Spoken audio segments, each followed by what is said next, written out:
Life after a narcissistic relationship. But before I get into today's video, please do subscribe, share this content with whomever you think may benefit, and thanks to everyone who's been commenting, sharing, liking. It's been awesome to have you participating and helping me out. But on to today's video, life after a narcissistic relationship. So hopefully the first thing you've done is you've gone no contact from your narcissist. And then and only then will you be able to begin the process of healing from the trauma bond. The trauma bond is what happens when the narcissist discards you, and since you think that person is like your soulmate, you're traumatized, and they can continue to come back to heal that wound, that trauma that they've inflicted on you. So the only way to get to the point to be able to break the trauma bond is to go no contact, and over time, eventually, you will heal.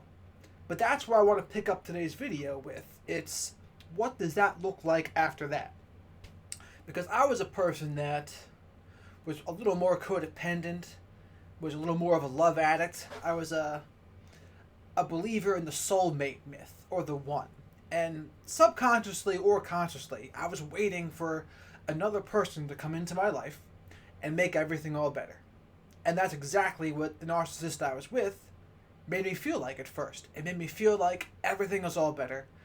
I've never felt this magical feeling before. And frankly, I haven't felt it since. Because now that I've gone no contact and I've healed from this trauma bond, and you know you're healed from the trauma bond when you no longer want the narcissist back in your life at all. You don't think it would heal you or make everything all better anymore to have them come back. And I know I have healed that because that's where I am now. I don't have any desire to talk to her, and I know it wouldn't make anything better at all. In fact, it would make everything worse if she were to come back into my life. So the issue for me has become, I don't believe in soulmates anymore. I don't believe in a one. I don't believe that another person is able to make anything all better for me, which is, for someone who is a love addict like I was, a codependent type person, it's kind of a depressing thought, because my whole life, from the time I was a small kid, I was looking forward to having that thing make me feel all better. And now I know that's an impossibility. There might be a person that comes into my life that I can share my already good life with, but there is no things are going to be all better. There is no, like, all your problems are solved because you have another person. And so what it really means is it's completely up to us.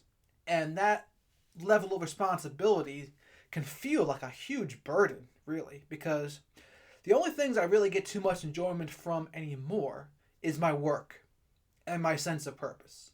So I do YouTube, I do coaching, I have my book, Radical Self-Respect, coming out, but I can no longer get excited for relationships. And I think it's part of that's because I was unhealthily seeking them before. I was putting too much emphasis on them. And now that I'm putting an appropriate emphasis on them, it feels like something's off. It feels like, and something feels off because I haven't done enough for my own life until recently. It's like I need to get more enjoyment from my own life. And it's kind of robbed me of that feeling that some people say they get. Like, some people do have a relationship and they get married once and it does work. But for many of us, that's not how it is. And so for me, I've had to learn how to get more enjoyment from other areas of life, from maybe giving back, having more hobbies. But I got to admit, it does seem like there's a lot of magic that's missing. It does seem like I don't feel quite as good as when I believed in all of the things I used to believe in. So maybe this is just growing up. Maybe this is just having more of a mature and adult understanding of what relationships are. And it comes with a little bit of, I guess, dysphoria or a slight depression that, yeah, it's completely up to all of us to make our own lives better. And that's not to say that we might not find someone, because, yeah, maybe there is someone, but we got to be completely okay either way, whether that someone is there or not. And for some of us, that can be a pretty depressing thought, because we've put too much emphasis in the past on finding someone.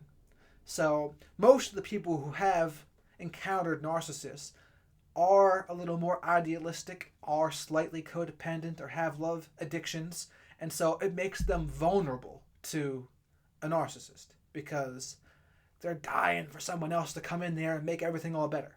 And that's just not how life works. That's not how it's going to be for us.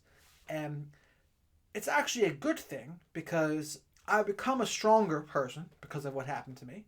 I've become a better version of myself because of the relationship. I have a more mature understanding of relationships now, and I've been forced to try to get more enjoyment from my own life, from my hobbies, my friends, my platonic relationships, my career, my work, volunteer things I might do. And it's forced me to really get it from myself, because I know now that it's the only way. It's forced me to understand it's the only way. If we're waiting for someone else to make things all better, that's a problem. We're setting ourselves up to be and form an unhealthy attachment to another person. It's up to us. The healthiest relationships are where people are okay on their own, but from a place of wholeness, they want to share their lives with someone else. So I wanted to make this video to go through some of the steps here that I've gone through, from going no contact, which is the first step, to healing from the trauma bond. And you've healed from the trauma bond when that person can't come back into your life and make everything all better. And you have no desire for that person to do that. But it also means you don't just wait for the next person to come in and try to make everything all better either. You understand that that's not how life works. And that's an unhealthy and immature way to think about relationships. It's like, no person's going to make everything all better. There is no of that saving you from yourself kind of thing. That's all unhealthy. And that's what my experience with a narcissist really taught me. And yeah, when you've based a lot of your life on an unhealthy view of the world, yeah, there's going to be a problem when you break that unhealthy view of the world. You're going to have to finally be mature, be an adult, get fulfillment from your own life, become autonomous. And that's a very hard task for some people, especially if they've been more codependent and love addict-like, because everywhere we're brought up, we see it. Disney, romantic comedies, that idea that you need someone else to be complete is thrown in our faces forever, but it's just an immature idea. It's not reality. And look at the Hollywood stars, for example. How many of them stay with one person through their whole lives? Even the most idealistic ones don't. Like Johnny Depp, for example. He's been on several marriages, so it's like he might want it to be this way, but if you look at his reality, it's not true. We have to be fulfilled by our own lives. And that's been the bitter pill I've had to swallow, that it's forced me to become a better version of myself. So I'd be curious your thoughts on this video. Do you agree with this take? Do you disagree with this take?